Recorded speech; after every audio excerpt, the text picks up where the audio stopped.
What is your favorite thing about being single?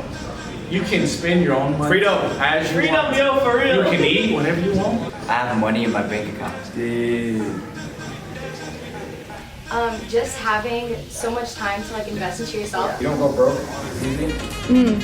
Just the opportunity to build so many other relationships in your life. Time, because relationships take a lot of time, and so being able to build your spiritual relationship, your relationship with yourself, I feel like those are really important. You're making me go first? I feel like you looked at you. Others. My favorite thing about being single is that I have a lot of time to pour into the things that I want to do. For real though, for me it is being able to actually grow and focus on myself before actually going out there and seeking somebody. So I can travel, I can work, I can be with my friends or my family, and I don't have to ask anyone. Yeah.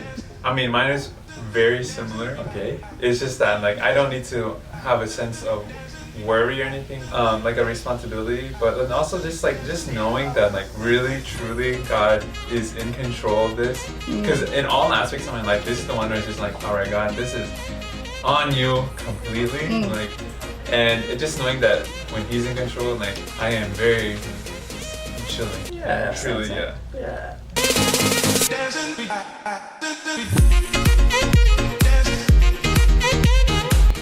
If being in a relationship is a longing, what's one way that you're preparing now for the person that God has for you later? Push-ups, patience, pull-ups, You need perseverance. sit-ups, prayer, diet, heck amount of prayer and patience, military rest, true prayer, calf raises. Wait, what was the question again? I'm getting distracted. It's so important to be good with God before you're in a relationship, and so I feel like that's always my main priority. There's something that I should do, but I know that other people do, is I pray for their future spouse. And for me, like, I haven't been actively doing calling myself out, so that's why I'm single. But honestly, praying for it, and just understanding where you are in your season of life. Save your money. Right now, if I focus on God and learn how to love God, then I'll be able to translate later on into loving the person that He has meant for me. Tricep pull downs with the rope. That whole idea of trying, having your spouse or your significant other complete you, and so that's like something that you really need to prepare for. You can't have them complete you. You have to be complete by yourself, and it's like two wholes. Not two parts. So I feel like we look at someone else and we're like, oh, I want someone who has this, and that. But it's like when you meet that person, like, are you who that person's gonna be looking for? I would say for me, I think one thing that I didn't understand when I was in a relationship, I was kind of looking for somebody to eventually be my wife and then do things for me because they were my wife. Like, so that may have prevented me from getting really good at cooking because I'm like, well, like, that's not my gift. So like, or like, I'm terrible at, I don't have very good style. So I'm like, well, like one day my wife will like, one day my wife will like, she'll be like, Christian, you look terrible, stop wearing those khakis or whatever. And so trying to figure out like, okay, what are the things that I'm waiting for, and just trying to like, trying to push on somebody else, because you shouldn't have things that you're just, oh, I will never be complete until that's. Like when I was younger, someone gave me the idea of like writing letters to like my Oh future husband. yeah. So like I think I wrote one when I was in like seventh grade, like just little stuff like praying intentionally for that person and like their walk with God and like. So identifying those things and then trying to figure out like, so now I cook, and I cook a lot because I don't. What's your specialty dish? Man, I don't know. I'm all about those Chinese noodles right now. Wow. Okay. But just preparing myself so that when somebody does come into my life, it's not like, hey, here are all the things that I was waiting for you to do for me, but here's what I have to offer for you, just because I'm ready. So I have this friend who probably should have spent a lot more time figuring out their identity in God while they were single. They brought their baggage and their brokenness into their relationship, and so now it's at a point where Like they're not able to love the person that they're with the capacity that they would if they knew their true identity in God. Dang. So finding who they are in God before they find someone could have just totally changed how their relationship now is.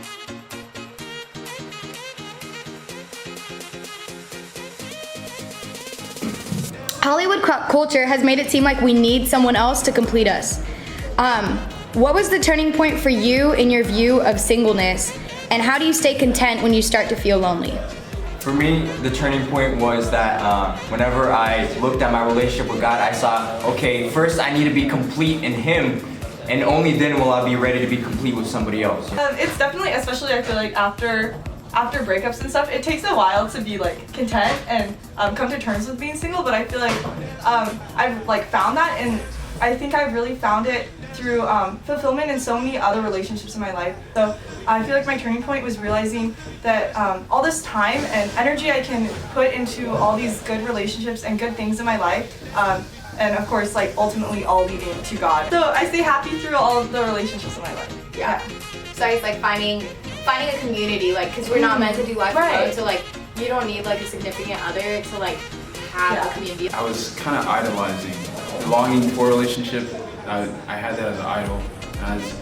I wasn't satisfied with just him.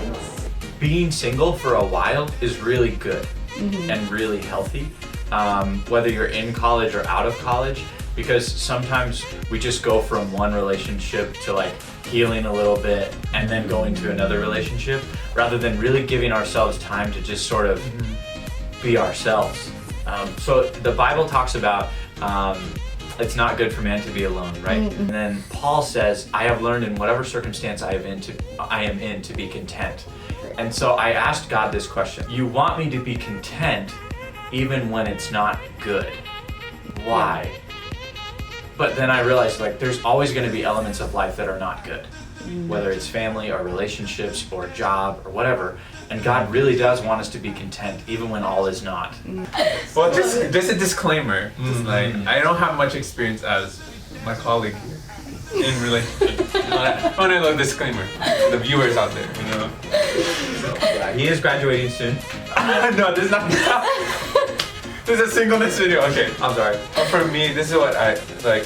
When I came out of a relationship, I put myself mentally that I called it a probation.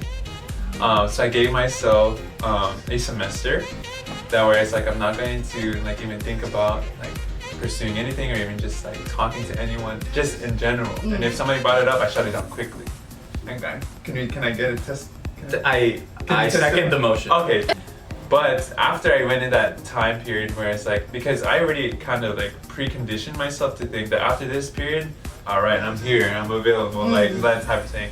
But I never felt that. I was like, man, like I still need more time with myself, because even in that probation period, I still needed to work on my relationship with God. Regardless of the fact that I was not trying to pursue anything, the relationship that I needed to pursue the most wasn't there yet. Have you ever had spaghetti? You ever seen Lady and the Tramp? I mean, you don't get to eat all the spaghetti if someone's eating the other half of the spaghetti. I actually thought he was going somewhere. So if, He might be. like realistically, if you enjoy your singleness, you get to eat your entire plate of spaghetti, meatballs and all. So like if you were to like restate that, What I'd say is that like just enjoy the phase that you're in. I was babysitting some kids with my wife this evening, and actually a couple told us that like the point that they're at now, they have 2 or 3 kids, and it's like they look back at college and they can see that there's certain points that they didn't enjoy of that phase. And so any phase of your life, there's gonna be things that are unique and different. So if you focus on the things that are unique and different and just relish in the enjoyment of right where you are and count your blessings, then as you move from phase to phase, you're not gonna be just cheating life and wishing your life away. So just enjoy where you are. I think a lot of people get married more because they are in love with the idea of marriage than they are really in love with the other person. And it's just that time, and you just have to get married, and so this person works. And I just don't want to live the next 60 years of my life because I just wanted to be married. I wanted to be because I was so deeply in love with somebody that I was like, I would so much rather have you in my life than not. Just be patient and like take it serious and take it slow. Because I think a lot of people are just looking at it from the veil of Hollywood or whatever, and that's a slippery slope. And it might be happy for a couple of years, but it ultimately may not end super well. Yeah. And dare I say, change Hollywood to Southern. Yeah. Just in Southern culture, and just actually, there's just already a stereotype, Southern matrimony college. And I am a firm believer that it's true. Like a lot of, I don't know if there's Not for everyone, Mike. not for everyone, but it's a correlation. It's just like there's like seasons where like I'm scrolling. It's like, did you all plan to get engaged at the same time? And then when in that moment when I start thinking like I am then comparing myself to other people, but then like everybody's story is different, And just understanding that, just to be able to get in the headspace again, to be happy for other people who have made it to that point, so that we can learn from them, and then we can understand like how God has called us together. That's when we can start appreciating that, oh man, God has that person for me, then I can have that same story as